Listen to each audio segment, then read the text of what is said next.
Recuerde que nuestros teléfonos siempre están habilitados para su participación, 24 786 23 25 37. Y a esta hora de la tarde vamos a saludar en los estudios de RPP Noticias al ingeniero Germán Puicán Zarpán, con quien conversaremos sobre un tema muy importante, las construcciones informales, que en estos últimos años hemos visto que han crecido, pero en algunos casos de manera ilegal. Bienvenido a RPP, señor Germán. Gracias, muy buenos días, muy buenas tardes.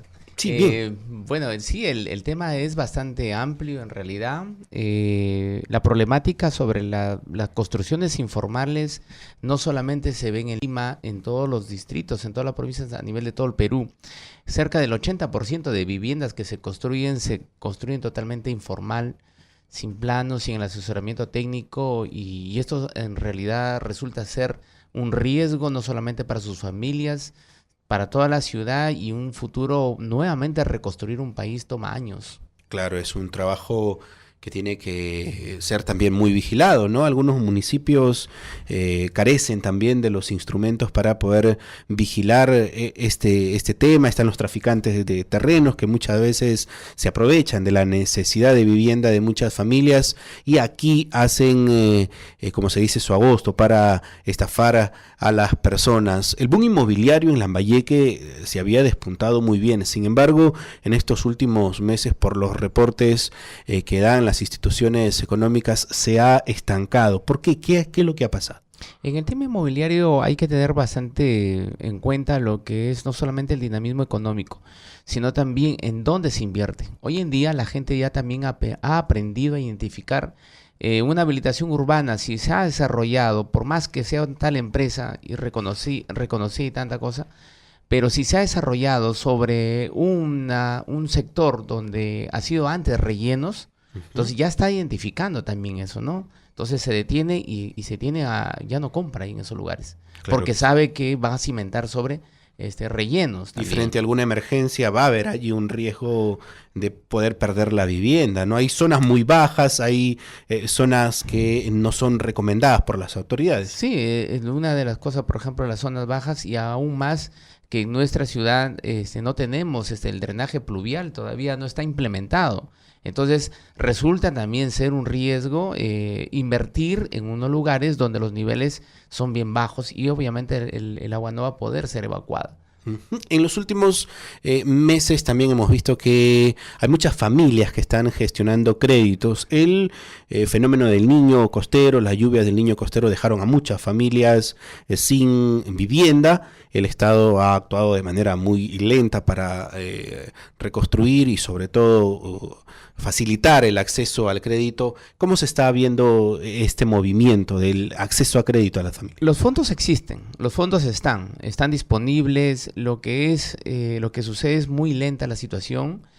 Por ejemplo, en la reconstrucción se ha identificado algo más de 18,000 viviendas afectadas por fenómeno del niño, y de ellas solamente 9,000, por ejemplo, se están en camino. De esas 9,000, ya cerca de 3,000 y tantas se han construido.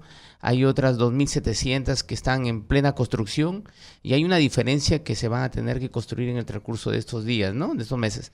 Pero esos 9,000, los otros faltan, ¿no?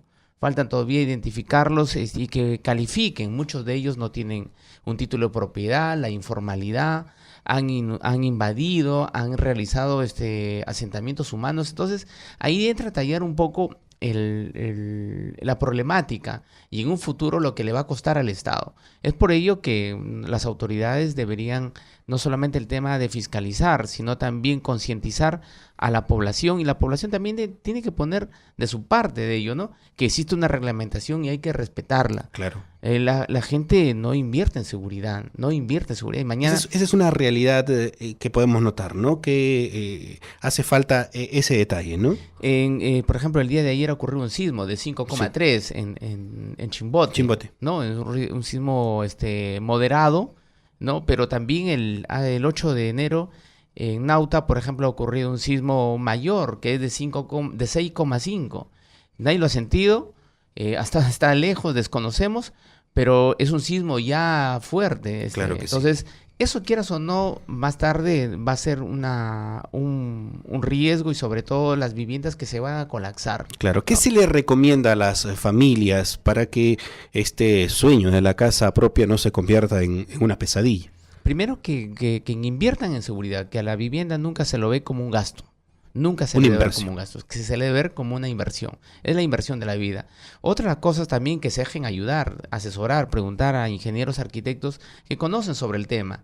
El tema sísmico, que todas las viviendas, por más que sea una vivienda, deben de tener sus estudios de suelos y también hacer simulaciones sísmicas de la vivienda que se va a construir, para que se sepa cuál es el comportamiento que va a tener esa vivienda en un momento que tenga un sismo, como también poder identificar cuáles son los elementos estructurales de una vivienda y cuáles no son.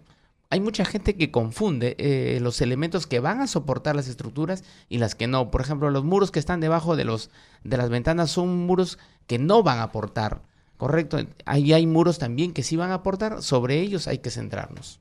Muy bien, correcto.